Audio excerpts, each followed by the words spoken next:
All right, everyone, we're going to kick this off. Don here. Welcome to Tribe Talk. We're a group of like-minded people who have more in common than we have differences. So Tribe Talk is a dialogue with coaches to enhance communications and help develop an improvement culture, sharing experiences and ideas with and for the tribe. So there's the purpose, everything I just said before. I want to go over the fact that this is an independent event, not sponsored by any organization, regardless of who shows up and participates, with the one simple mission of enhancing responsible and fun motorcycling and serving our students, helping to create thinking motorcyclists with good judgment and through improved coaching. Some of the guidelines up front. I'm not going to read them all to you this week. As your body grows bigger, your mind must flower. It's great to learn, because knowledge is power. As your body grows bigger. Just wanted to see if that came out to y'all, because I got charged when I used to have Schoolhouse Rock. A couple new things that we've thrown on here this week is when you're discussing your topics, share the context and how it is affected by your jurisdiction in your responses, because that can help people have a better understanding of what's going on. And we had a great discussion about lurkers, I think, a couple times in the last week with the group. So lurkers are welcome. If you have any problems, please go ahead and jump back. As your body grows big, didn't mean to do that 8 times. But we wanted to. Well, nobody's going to fall asleep then. I'll get it eventually. That'll wake you up, especially if you're wearing a headphone like I am. It just kind I of imagine. I apologize for that, Josh.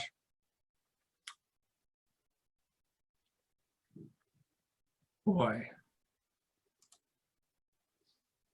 What am I sharing now? Nothing. We'll get it right. Just your face, Don. I'm sorry. So do you see the slide again? It's on the second slide. Yes. All right. So these are the topics we're going to hit up tonight. We have Josh talking about learner-centered reflection, and Rita about thoughts on split exercises. And if Ray jumps in, of course, we'll give him some time at the end to talk with everybody. And with that, I'm going to stop sharing. And I got one more thing I'd like to cover. And this is just an idea that, came to me as I was doing some reading this week, which I do way too much of. And it's a quote from Teddy Roosevelt. And what he said was, it's not the critics who count, not the people who pointing at how other people stumble, or the doer of deeds that could not have done them better.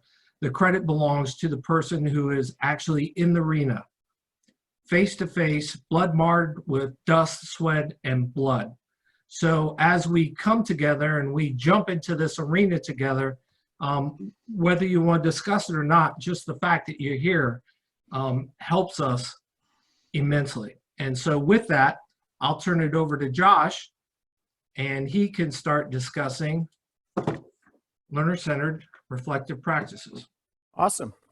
So, see, do you have it so I can share? I think so, right? You should be able to. Should be able to. So let's see if I can share my second screen. Let me just get the slideshow up, and then 1 second. I practiced this earlier as well on my own, because show taskbar. Okay, here we go. I didn't want to. It should show. It's funny how it shows one way before and then a different way now. Okay, so I think it's showing. I just got to switch the screens that the resume slideshow. Let's see. Yeah, you see my big. I mean, you see like the one where I put it together, right? Not the actual. Yeah, Right. We see the Yeah, slide it's layout. it's on the other screen, and I'm trying to get it to. So unshare real quick Sure. and then reshare back to that other screen. Hey, there it goes. All right. All right. I think That's it. There that's we go. it, right? Great. There you go. Good. All right. So, figured this is a cool topic, just talking about learner-centered reflections. And let's see, as we all know, this is a creative, open conversation and exchange of ideas between like-minded individuals. So it's a nice that we all get together and discuss these things as we, all really have a passion for this and passion for what we do. And together, all of our ideas help all of us grow, and we all add tools into our toolbox. So why do we use learner-centered reflections? Well, if it comes from the students and the learning that is, then they take it on board more readily and they take ownership of it. Excellent, Jeff. Yeah, definitely. They take ownership as we look at our SAM principles, right? Our adult learning principles, something that's meaningful for them. I think it's always good as well to hear from the students what they got from that, because I still feel, and I think we'll always feel, that we can learn as much from our students as they can learn from us, and it's important to know what they get from it and what they take from what we're trying to impart to them. Sure, Colin. That's excellent, actually. I like that. I use that a lot as well. I always say I'm going to learn as much from you as you're going to learn from me. And it really is I learn something every class, and it's amazing. I think we all know the energy that a class can have, and you never know where the class is going to take us. Nice. Anybody else have anything they want to add? Well, one of the habits we're trying to instill is self-reflection of their ride. So we're kind of forcing it on them, giving them that practice by making the reflection be from them. Sure, absolutely. Also, you never know when another student, they're going to help another student by what they're expressing. Absolutely. And that'll be neat too, is as I have a couple other slides, but towards the end, we're going to talk about all of our ideas and different ways that we use, or tools that we use, especially those of us that teach alone sometimes, how we get the students to reflect. But I agree. Sometimes by hearing from another student and discussing between all of them, the learning can be so much greater. So what I'm going to do is basically page 72, and on the range cards as well on page 1, it talks about reflection. It's saying at the end of each exercise, a rider coach should ask learner-centered questions to ensure the riders have self-assessed and understand the significance of the skills they have practiced, which ties into adult learning principles, right? Obviously we all hopefully comb our rider coach guide a lot. I know I combed it a lot in the last couple of days getting ready for this. But learner-centered environment is a social framework where the participants are personally and actively engaged with the material as opposed to listening passively as the content is simply passed along. So it's not passive, it's active. Like right now, if I'm reading this, it's more passive. But then when I say, well, what do you think about that? Obviously, that's where we really get the involvement to happen. And it's interesting. I did this presentation 3 or 4 different ways, but it's kind of like we're preaching to the choir, all working together on these things. So this is all stuff we already know. It's just nice to kind of bring it back to the front of our brain. Learners are to actively process information, right? Brain-based learning. It's that relaxed alertness, being immersed in the content via interactive learning activities. And then on types of questions, this is kind of neat, saying using a good question can facilitate high quality learning especially deeper learning in which participants move beyond the surface of learning and internalize the important content by reflecting on what is truly meaningful and important. So does anybody have any cool stories of like an aha moment during a reflection?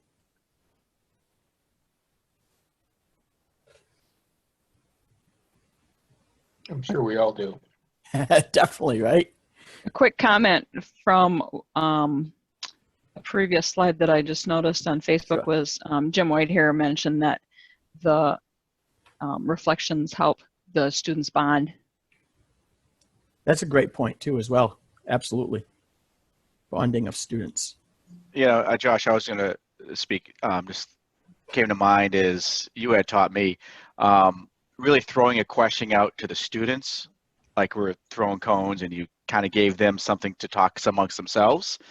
And they were so engaged at that point. It was really kind of neat.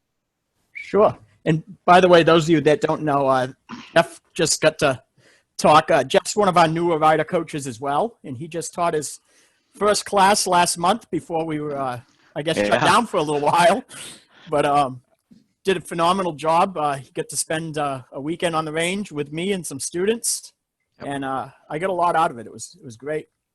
Yeah, I enjoyed it, and it's you know the whole open-ended questions and really helping the students engage. I mean, it's hard to not want to talk a lot, but I know the key is to get them talking. Yeah, definitely. Hi Jeff, this is Sarah from Wisconsin. So thrilled to hear that you struggled with wanting to talk a lot and trying not to. It's so great. Yeah, thank you. It's tough to keep my mouth shut sometimes, but it is the student's experience. Join the club. So great to hear it. Good. I think one of my most successful classes was a 3-wheel class. I think it was last year. I gave each table a clicker to the slideshow, talked them through the first one, and they just took over the whole class. All I had to do was follow along and make sure they were touching on all the points and maybe expand occasionally on some of the points for them. And they basically did 95% of everything in the classroom on their own. It was amazing. That's great, Carol. And I like quite that. rare, I think. It's very liberating when a class does that. Deb Bailey put a post up on Facebook that said, don't do for them what they can do for themselves. Absolutely. Great advice. I'm just going to throw a couple more slides here. Basically, like I said, I mean, we're preaching to the choir, but I like to bring these things back to the forefront. I'm sure we all did a little catching up and reading up. You know, learner-centered questions don't necessarily have that simple answer, right? It really causing the person to really think and formulate a response, kind of trying to get into that deeper thinking or deeper thought process. So these were just, like I said, a couple things, you know, that I highlighted. And this is just stuff from attitudinal development in the Rider Coach Guide as well. It's basically saying take advantage of these opportunities. You know, it's not necessarily just during the reflections, but even during a casual conversation, during a break. It's not a matter of preaching, but encouraging mindfulness of motorcycling being seriously fun. So never lose or miss an opportunity to, you know, inspire our students. People learn from experience, right? And I think Jeff Way hit on that when he was talking about his thoughts on it. Is they learn by talking about what they know, and it ties into those adult learning principles. So last thing I just had some key advantages I wanted to throw, and then we're going to open up some discussion. But these are the key advantages in my mind that I thought of when I started thinking about this subject: promoting self-assessment, invoking thought, promoting thinking towards a deeper understanding, hearing the participant's perspective, reinforcing objectives, and actively engaging in active processing. So now let's guess a good opportunity to share ideas of ways that we do our reflections. This is Alan. Throw something out there. Does anybody ever use a end of day one reflection question? Like, what made you curious today, or what lessons have you learned from failure today, or anything like that? I know I definitely do, Alan.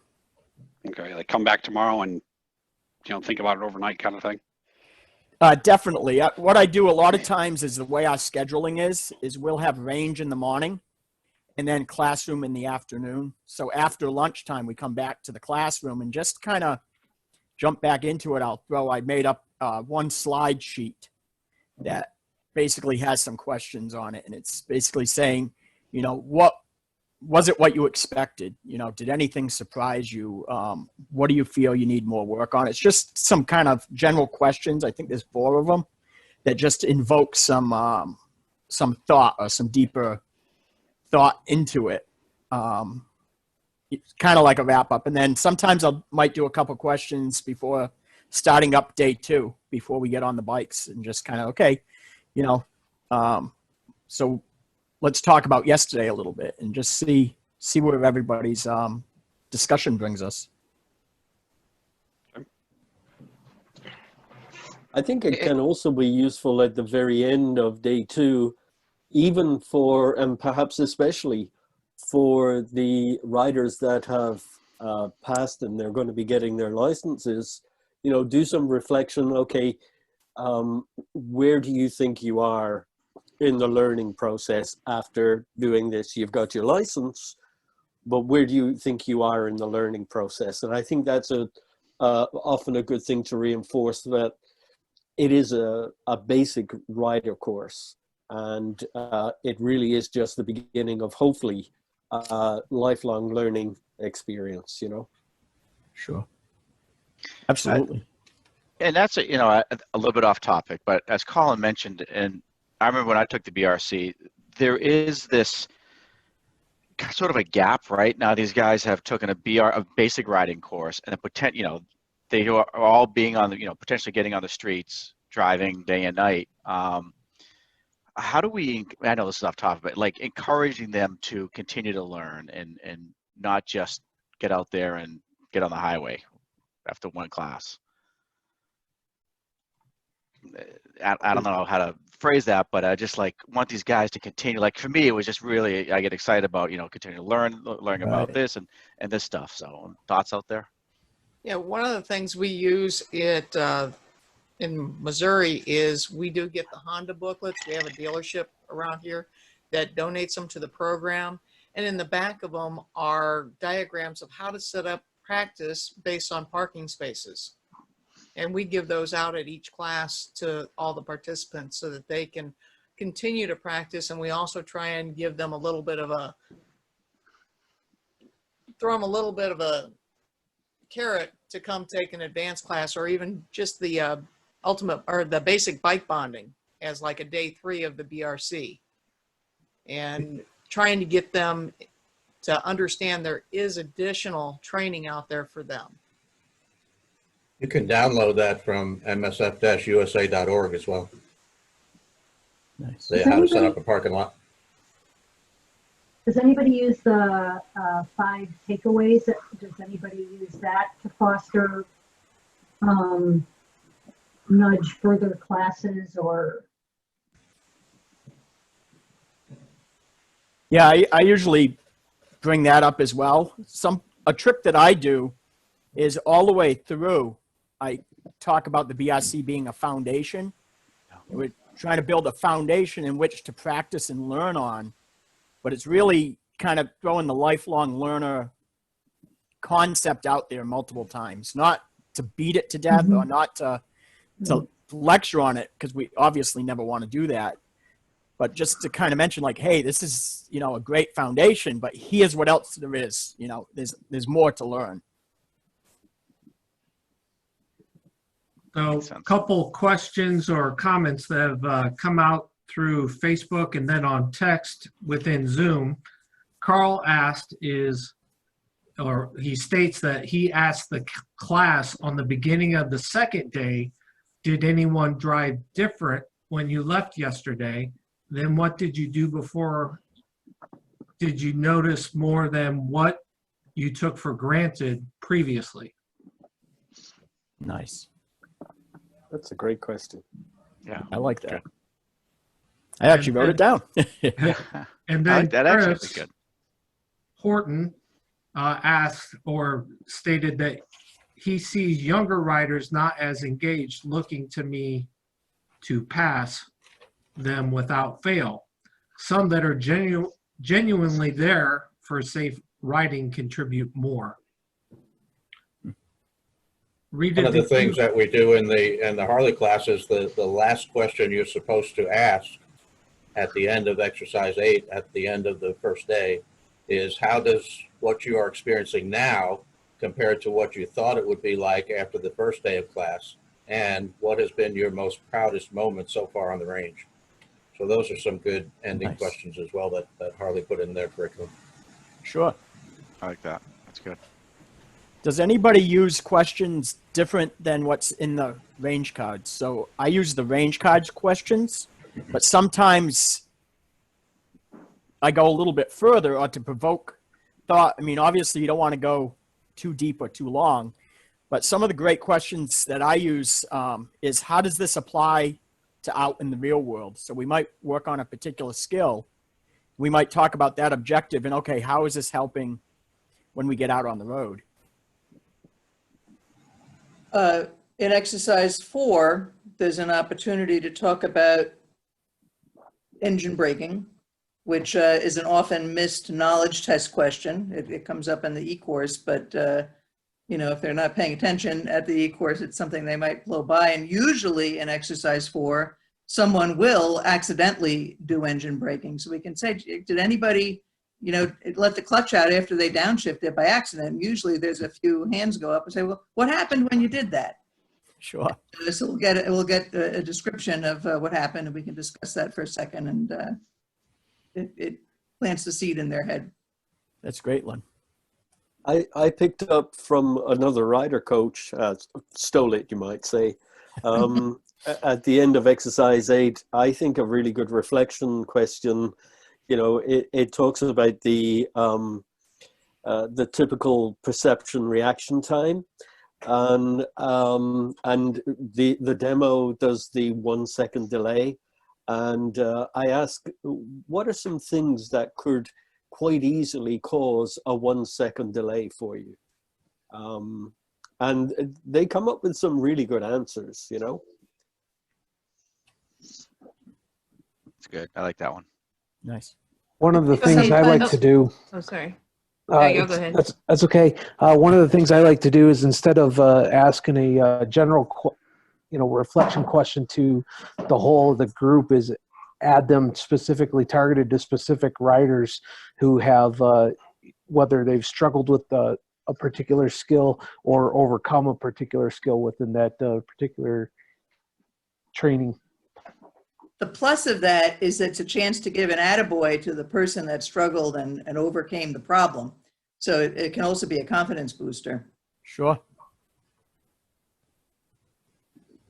So I was going to say, one of the things I do, you talking about stealing something, Colin. I stole this from my daughter's kindergarten thing. And it's so funny because people really get this. I asked at the end of the day, especially, and then sometimes about halfway through both days, I'll ask what their POW and their WOW are.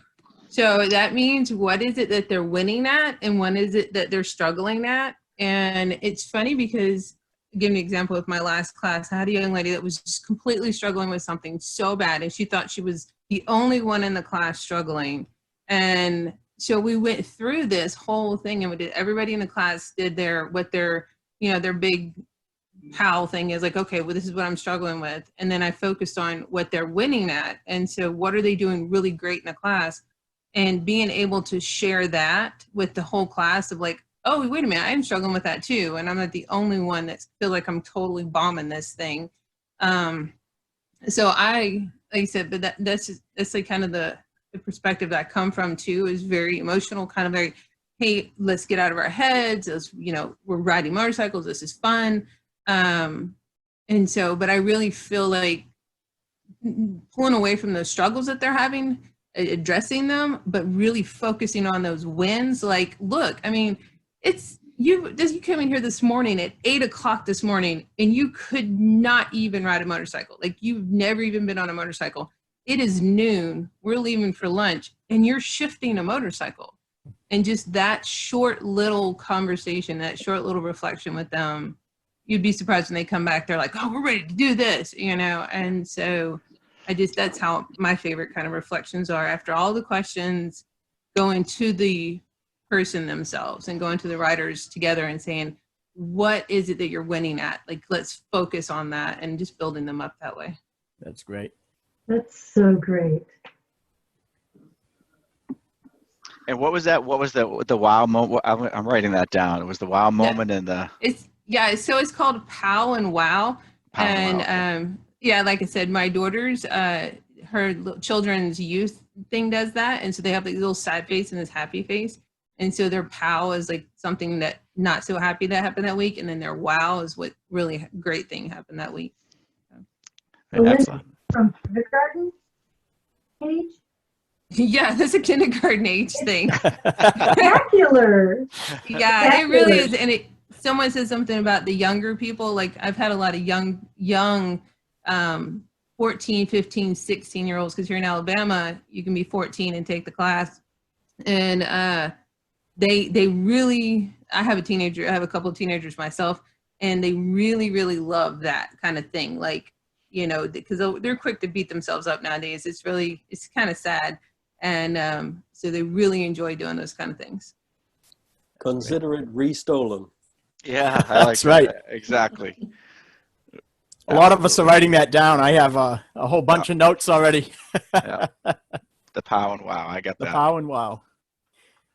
Excellent. So those of you that teach 6-on-1, do you do your reflections any different? I can address that, because I actually, if I have a range aid, I let the range aid go set up the next exercise, and I do it one-on-one.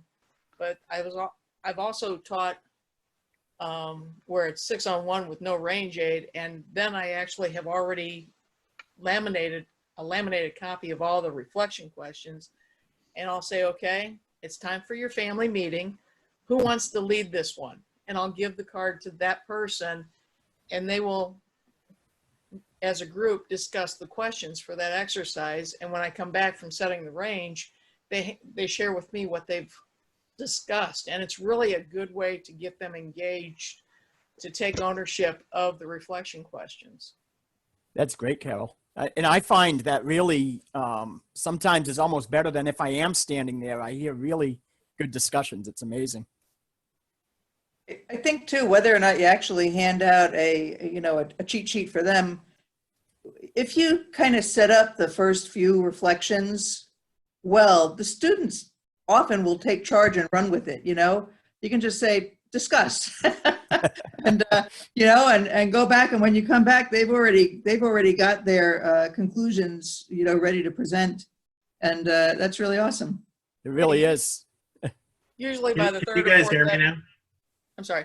By the third or fourth exercises, they're already reaching for it and they're going to it, and I'm just going on to set the range.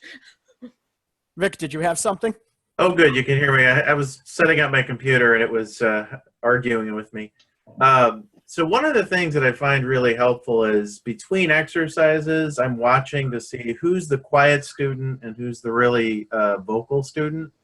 And the vocal student will oftentimes be the very first one and continue to offer answers, which may or may not be right, may or may not be interesting. And I'll say, let's every exercise, let's hear from somebody new.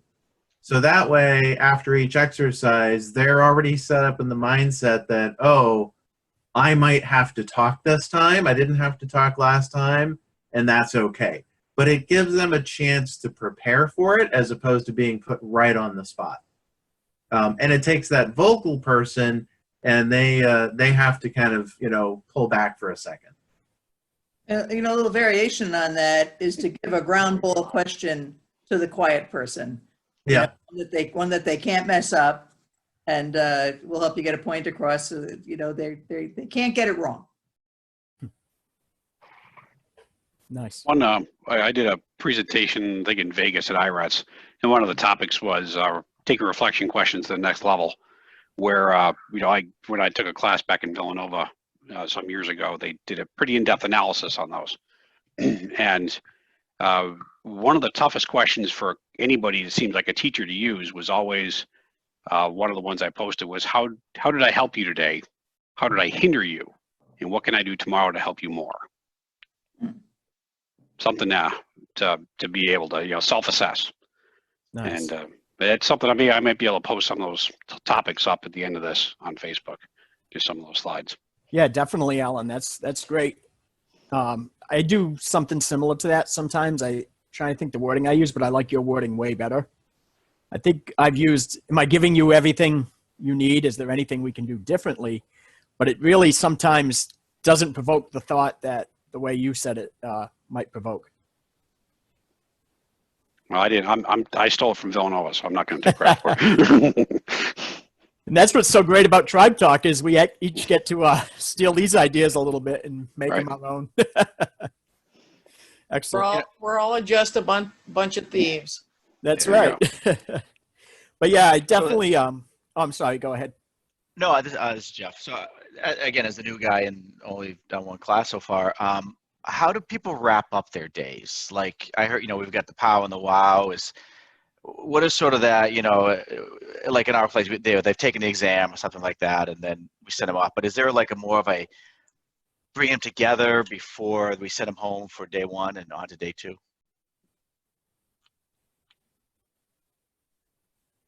You missed that question? Yeah, I guess like what at the end of day one, how do you guys sort of tie it all together? Like, so what are you leaving the students before they come back the next day? Is something to think about during the night?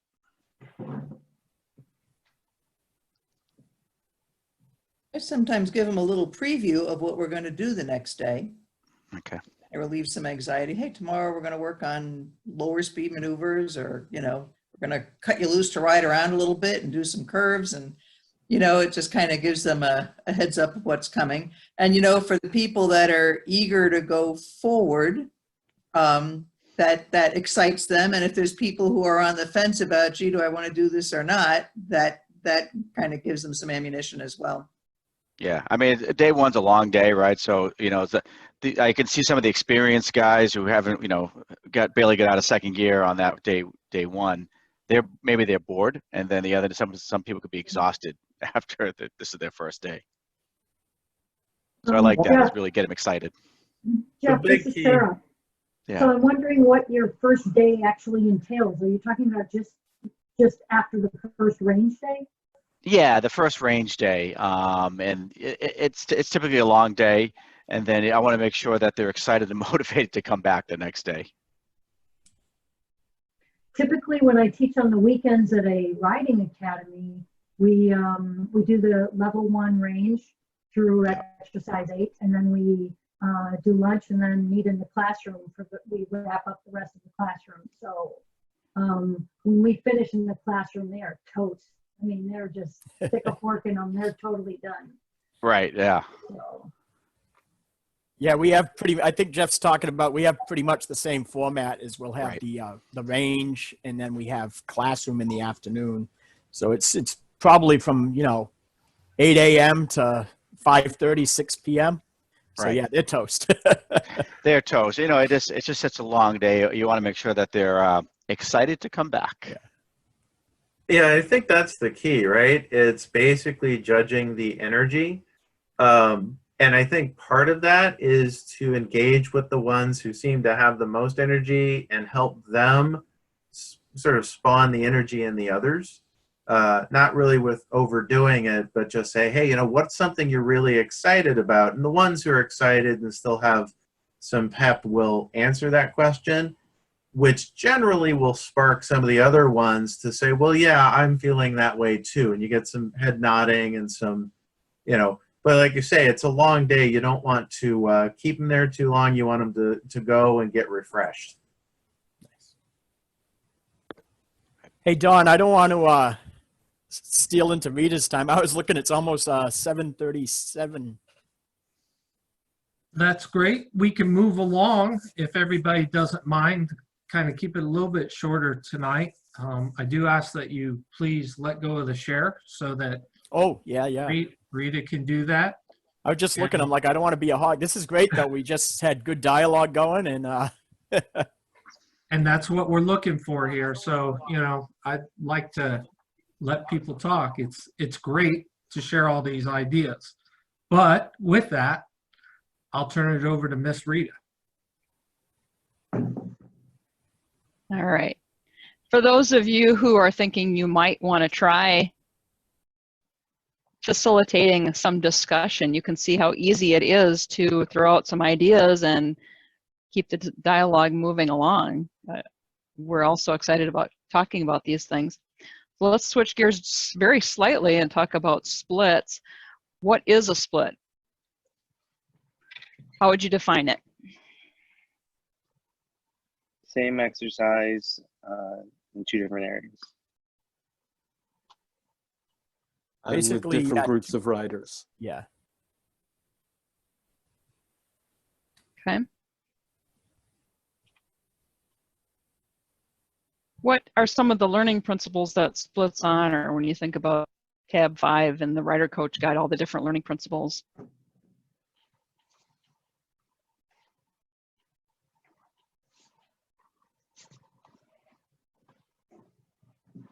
And you don't have to have them word for word, just kind of some of the concepts. Well, Rita, the big one in my mind is that it allows the students to disengage from the machine, step off, and think about, and hopefully truly self-assess and think about, okay, what am I going to do next time? What did I do well? What didn't work terribly well? Might even cause them to ask a question. I think another thing is allowing them to get the major skills, the new major motor skills on the first time out, and add some of those finer motor skills hopefully on a second or third time out, or run at the exercise. Yeah, for me, it's really getting two opportunities to ride the same thing, but it's also two opportunities to be coached or to be able to observe others to help yourself. I was also going to add in there, it also gives us an opportunity to maybe send out those riders that have a little bit better skills, to allow those riders that are still working on developing these skills to see them a few more times before they get to go out there and practice their skills. And sometimes I find it helps them a lot more. I think there's a lot of value in students watching their peers ride the exercise. You know, you've already done a perfect demo. So when they watch peers do the exercise, there's a lot of value in that too, because they're looking at things, well, maybe I don't want to do that, or I want to do this a little bit better than that, or there's a lot of things that they're processing just by observing a peer doing the exercise as well. That's a really good addition, Peter. Hi, Sarah here. I also think that every once in a while I ask, hey, how would you coach them? How would you coach that person? When the group that is observing watches the next group go, and I think that it helps bring a lot of clarity when somebody starts thinking, oh, wait, I see they're not doing this or they are doing this, that learner-centered aspect of it. I like that a lot. I was going to say that's a tool I use in my toolbox. You know, okay, put your rider coach caps on, and what tips would you have? And it really invokes a neat conversation. Deb from Alabama says that she talks to students by asking them how to tell them what their peers are doing. What did they do right? How would they improve? I do that as well. I also have them look for happy bikes. I say, which bike is responding to what that person wants, what that person's telling that bike to do. Is that bike happy? Is that bike enjoying it? And they'll like, oh, that bike does not look happy at all. I also utilize how have they improved from the last time out is one of the questions to them as they're watching. And before they go out for their second time, how are you going to improve? I once heard Rita ask a class, how was, let's see, how did she phrase it? How is their date going with their motorcycle?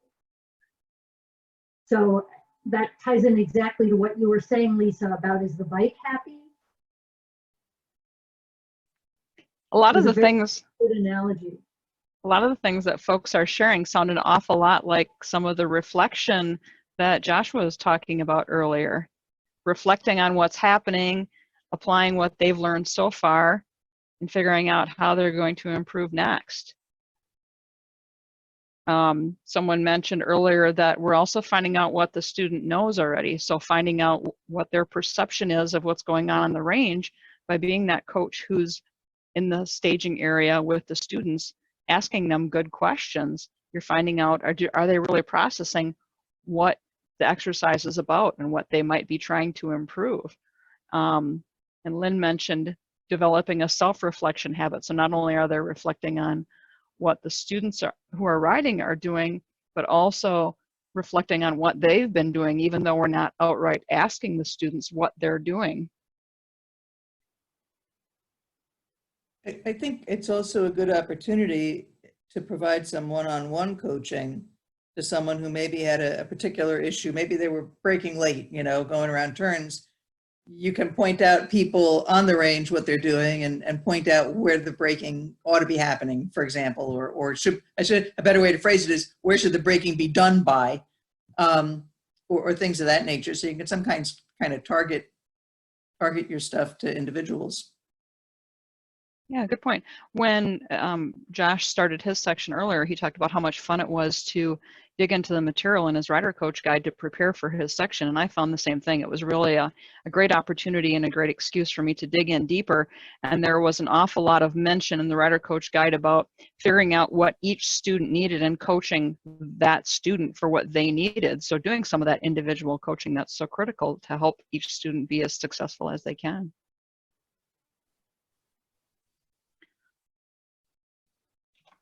So as far as exercises go, which exercises include splits and which of those are repeated splits?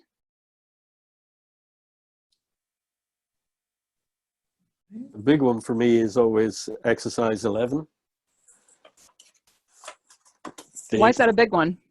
Well, that one is, that's one where, depending on how many students you have, one of the things, so let's say if you have a large group of students and you, let's say you've got 12 students and you want maybe 3 or 4 on the range at a time, that means a lot of downtime for the non-riders.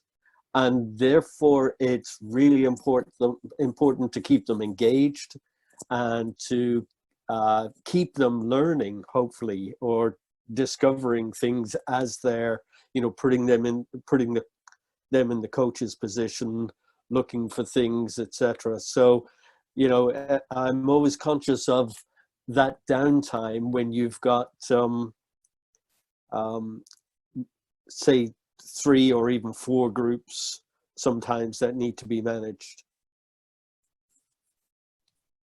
I really like that exercises downtime to be the coach on the side, because there's so much material you can recover, remind students of, just as part of your narration of what's happening in the exercise. Search, setup, and smooth, and things need to be smooth and well timed when we're in the execute phase. And there's lots of little tidbits from other places in the curriculum that you can use the language in your description and narration to reiterate what's happened in the past. It helps focus, I think. Also, if you're the coach that is actually out on the range doing this, you need to make sure you keep them to that 3 to 4 laps and then switch them so that you can give them multiple opportunities to ride it before moving on to the next exercise. And I think that's one thing that some of us do struggle with, because we want them to get it, but yet we also have to make sure that we're giving all of our students that opportunity to get it and have a good experience with it. So lots of opportunity to process in between the physical stuff they did, give them chances to process the mental stuff as well. So we know some exercises have, say that there should be a split, and some of them are repeated splits. Which exercises may include a split?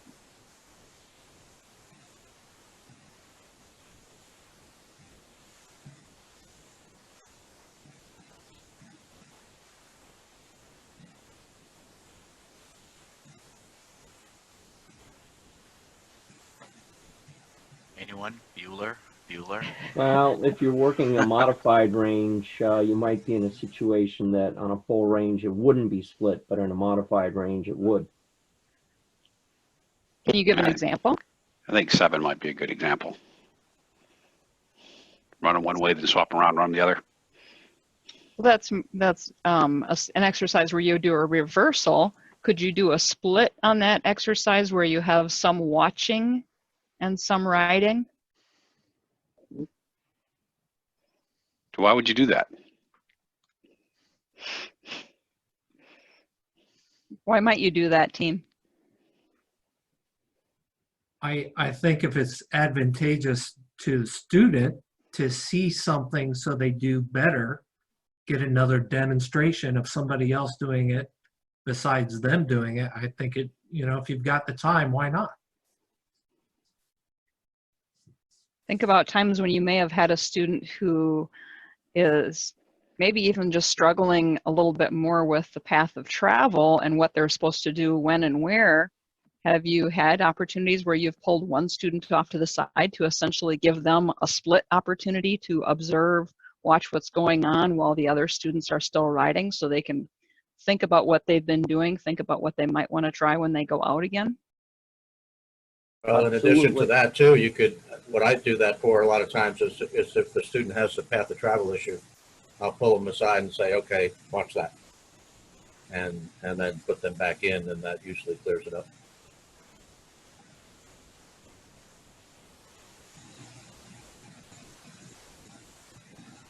So sometimes we're doing a split in a way by giving that student a chance to pull off to the side and think about what's going on, review a little bit more before we send them back in, give them that mental processing time. That could be true for any exercise, really, if a split seems appropriate. Some of you teach in really hot areas. Have any of you experimented with having part of the class sit out, get some water, and then switch the riders so that they get a little bit of a break in between?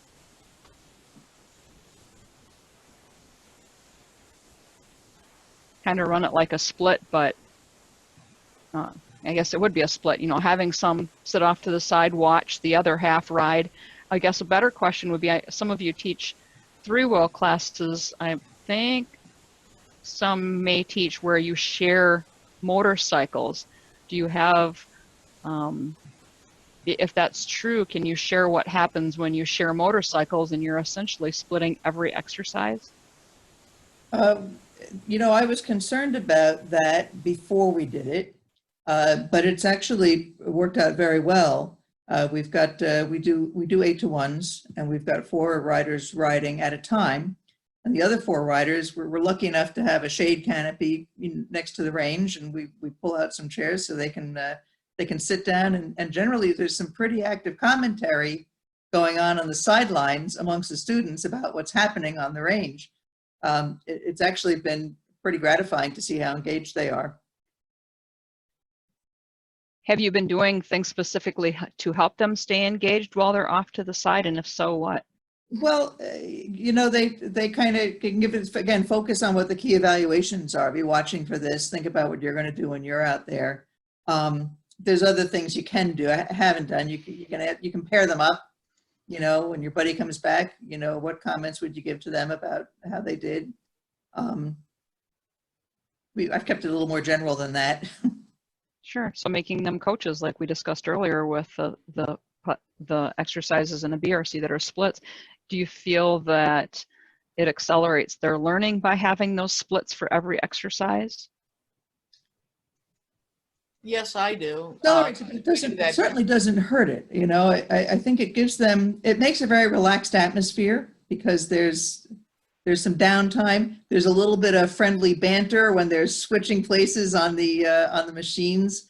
I think it helps with the camaraderie a little bit.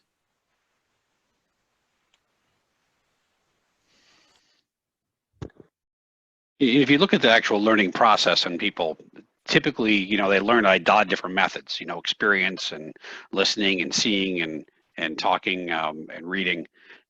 Being on the sideline, they're not just experiencing anymore, they're experiencing in a different way. So it really gets them, what's the word I'm looking for? Holistically involved into the learning process a lot more, with in depth into it. Immersed, that's the word I look for.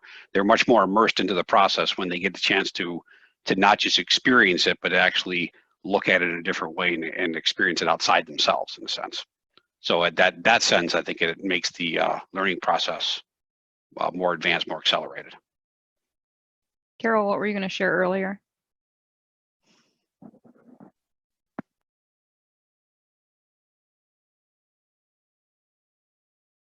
You're muted, Carol. You're muted. There you go. There we go. I'm sorry. I do the same here in Missouri, and a lot of times if I have a husband and wife taking the class, I make sure that they're in opposite groups, because that way they actually kind of learn and they critique each other a little bit better during the breaks, and they help each other a little bit more. I had one class last year where I had a father, mother, and the son take the class, and they were a blast to have in the class. And the son had a physical disability, and he wanted to get on a Riker, and we figured out a way for him to get on the Riker. And he rode the Riker for day 2 and enjoyed it a lot. So they learn how to work with each other in that. I'm also a little bit animated on the range to keep them involved. As a matter of fact, I'll give them the gear up sign so they know to get ready. And I've told them, I said, the longer it takes you guys to gear up, the longer time they have out on the range. Yeah, so it sounds like you get a nice structure going so your students can be efficient but still be very actively engaged in the learning process. Sometimes coaches will say, well, especially with those shared motorcycle classes, it's just going to be too time consuming, but you figure out ways to keep it from being too time consuming, but giving the students that great learning opportunity. As we've experienced in a lot of these tribe talks, we know that it's easy for us to talk forever on any particular subject to do with being a rider coach, probably anything to do with motorcycling, really. But I want to be respectful of your time as close as I can, and I do want to give Ray an opportunity to chime in if he's got something. Well, he always has interesting things to share with us, but I will stop sharing my screen. And by the way, this topic was something that was requested to be discussed, split exercises, and I'm sure there's plenty more that can be discussed. Maybe one of you at a different tribe talk can jump in and lead some more discussion on it.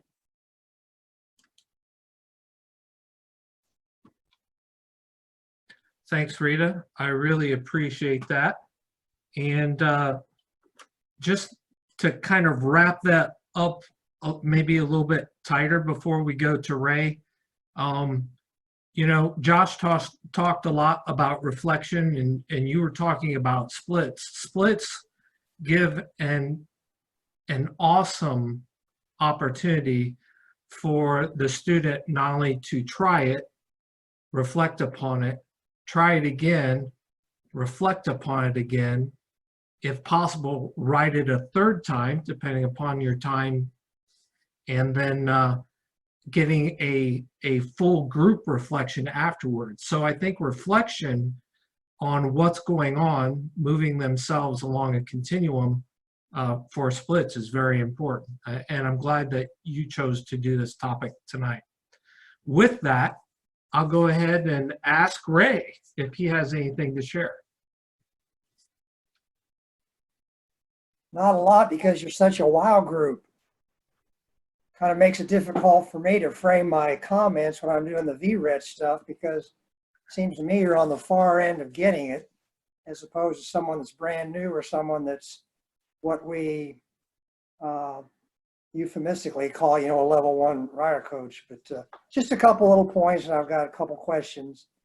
Splitting, of course, we just split every exercise if there was time. It's so educationally sound, from developing motor skills for exactly what you've talked about. So we pick the select ones where we want learning to be a little deeper for better transfer, and also to have less chance of anybody crashing. So if you have time to do them more, certainly do it, as Rita suggested.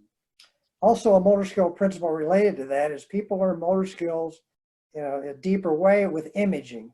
That's why we do a demonstration, so they get an image of what a good idea is, or what something that's good going to happen looks like.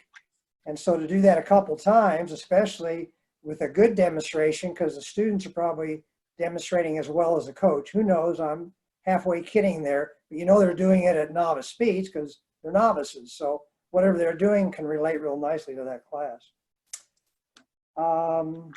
Going back to the first topic about, I'll give you a quiz question. What's the first experience the students have in engine braking? Where does it happen?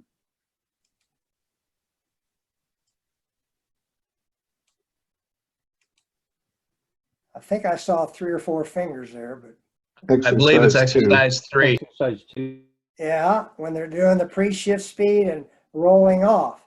Now we try not to draw attention to that. It's almost like somebody asking about counter steering. You explain it and you just cause more confusion. So the timing you've got, as Lynn mentioned, when you bring up engine braking is good. You don't have to do it right away. You don't have to go into in-depth explanation. It's just that experience of what happens when I do this. So I think that was phrased very nicely. So good. I just want to know, that's one of the reasons it's up there, is to get that roll off before they start using the brakes or squeezing the clutch lever.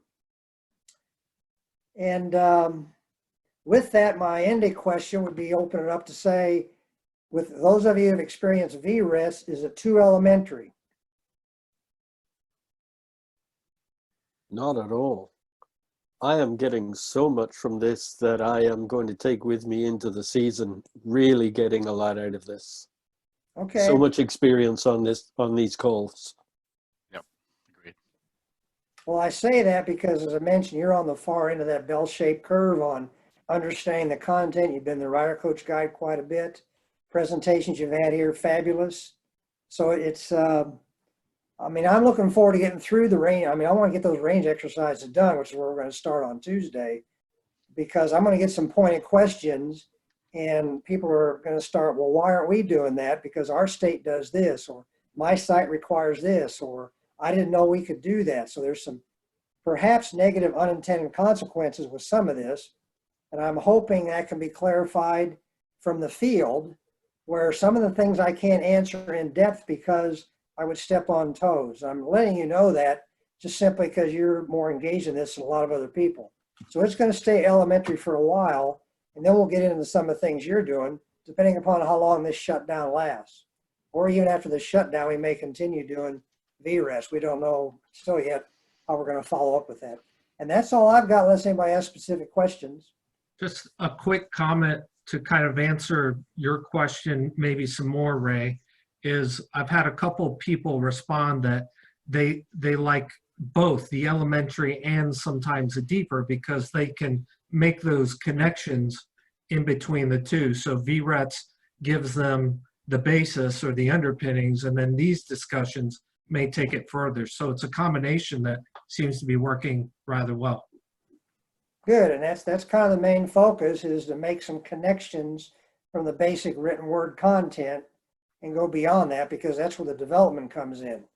But I got a comment back that asked the question, you know, my supervisor says that it really wasn't professional development because I didn't learn anything new. And that's not necessarily the case. Professional development can be reinforcing what you're learning and getting deeper into it, not just surface level, but having a deeper understanding, not change any practices, but have a better understanding so you can get behind the eyes of that particular rider and ask them the right question like you've already done with the reflective part. So it's sounding good in this group, that's for sure. A little bit smaller tonight. High-speed people are on here. Other people had other business, and that's okay too. Any questions for Ray? Sarah here. I had just a comment, Ray. I really think that starting from that elementary field, if you will, I think that it's especially beneficial for everybody now, since I don't know about the rest of y'all, but I'm feeling so removed from what I would like to be doing right now that this is really helpful. It just feels good to be in it and with like-minded. So really appreciate that elementary level, if you will, from VREDS. I enjoyed it. Thank you, Sarah. I'm going to move this along then and jump to our last slide for the evening. And it's just kind of a wrap up of what we've done tonight, the learner-centered reflection with Josh and thoughts on split exercises with Rhea. And a question I have, or something I've been mulling over this week through other discussion, is reflectiveness. Can you do it before, during, and after? And how does this improve students? How does this help us as rider coaches? And that's kind of just a rhetorical question for everybody to think about as we move on this week to more sitting and thinking and going through our rider coach guide. What I would like to do, though, that I haven't done for a couple weeks, is take a quick poll with everybody. So if you should be able to see on your screen a Tribe Talk poll should have just popped up. And if you would, just go through and answer the questions real quick. Like, I tried to keep them mostly, you know, yes or no, or a dichotomy kind of question. And I'll give everybody a few minutes to go ahead and answer the questions. And then we'll take a quick look at what the responses look like.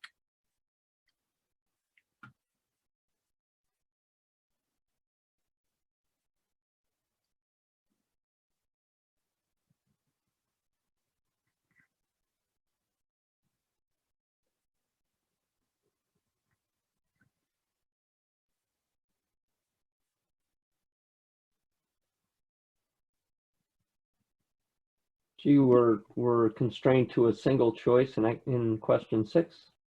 Yes, you are. Select the most So hard appropriate topic. answer.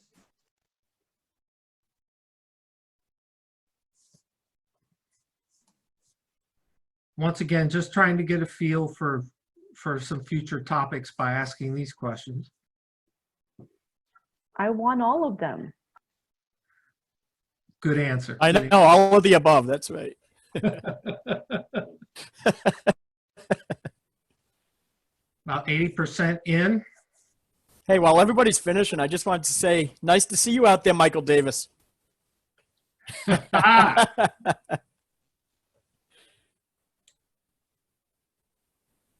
Oh, you're on mute.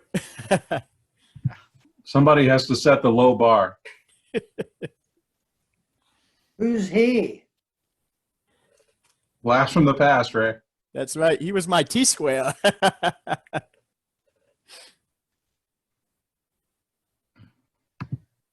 We're at 94%. Hold on just a little bit longer here. Must be tough questions.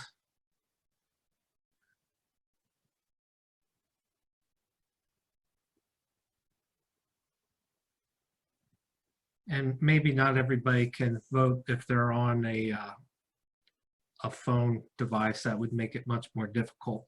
So it looks like we've stabilized and no more input is coming. So I'm going to end the polling. And you should be able to see the responses on your screen. You may have to scroll through them just so that you have an idea. I'm going to try to take a few screenshots here so I can share it.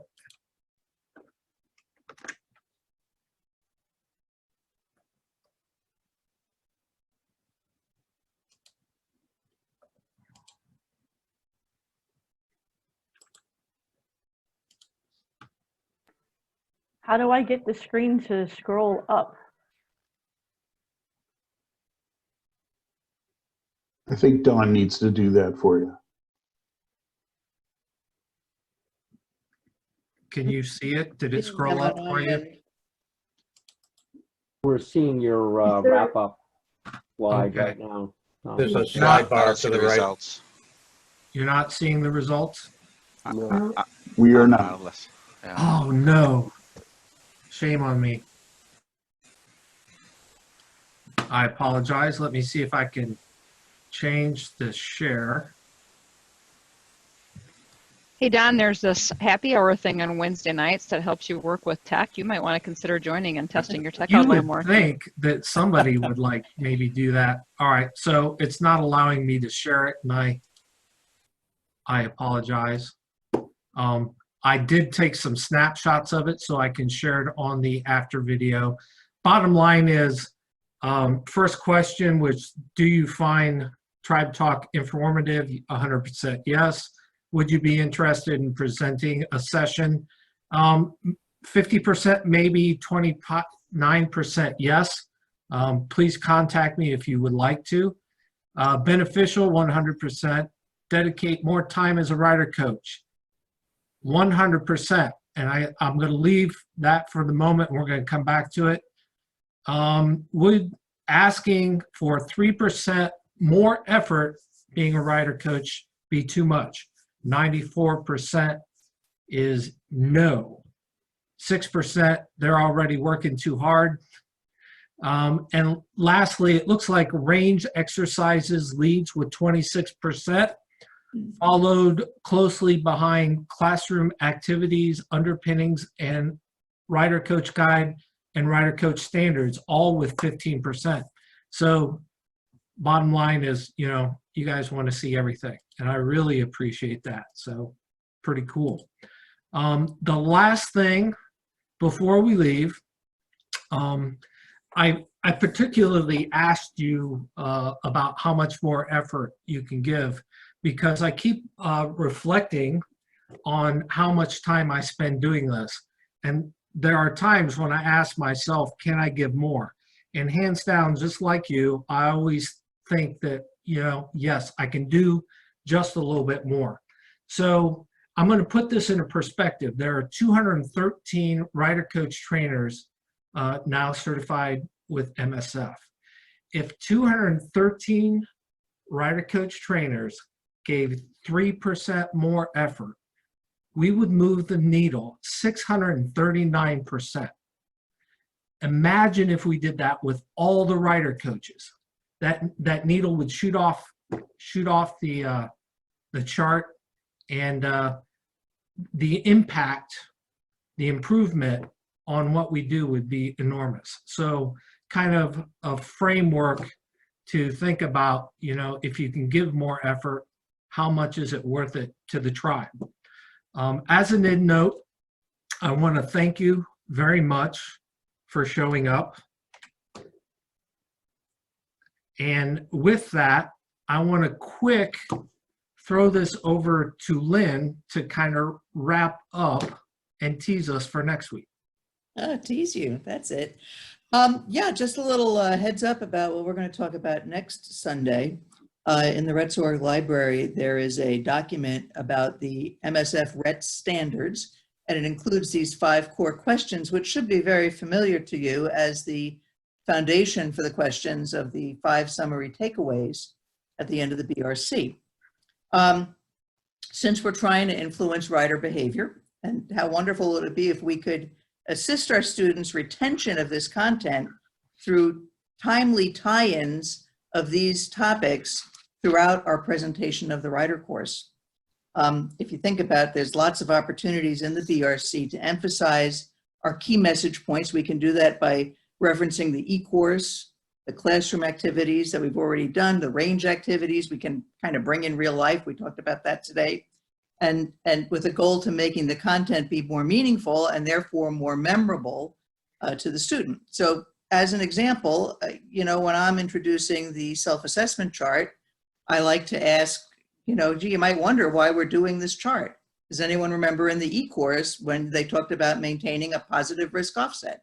Usually someone will say, oh yeah, it's about not taking more risk than you've got the ability to handle. I said, well, to do that, you need to be thinking about how you're doing as a rider. You need to be self-assessing. And, by having this quick conversation as part of a simple introduction to the topic, I've made it more meaningful to the students. I've given them a motivation to incorporate it into their learning, and have set them up to hopefully retain it for future use.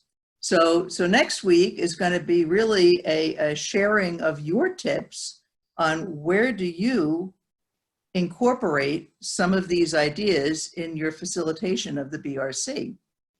And so I'd like you to think about that between now and then. Help us connect more dots for our students to make these 5 takeaways be part of what's inside them when they leave our class. Thanks a lot, Lynn. Greatly appreciate that. Along with Lynn next week, we'll have Mike Gentile, and he'll be talking about exercise 1. So if you want to get into the Rider Coach Guide and into the range cards and look up a little bit on that, be prepared. I'm sure he'll give us a great little session on range exercise number 1. Thanks for showing up and being a part of Tribe Talk. It's through you that this tribe continues to thrive and grow and become stronger, and most importantly, the mission to improve. Please, big round of virtual applause for our presenters tonight. And just a note, we'll be on at 7 p.m. Eastern Standard Time Wednesday for Tribe Talk Happy Hour, just a conversation and open discussion. And then next week, 19 April, for the next Tribe Talk. Thanks a lot for showing up tonight, and we'll see you all soon.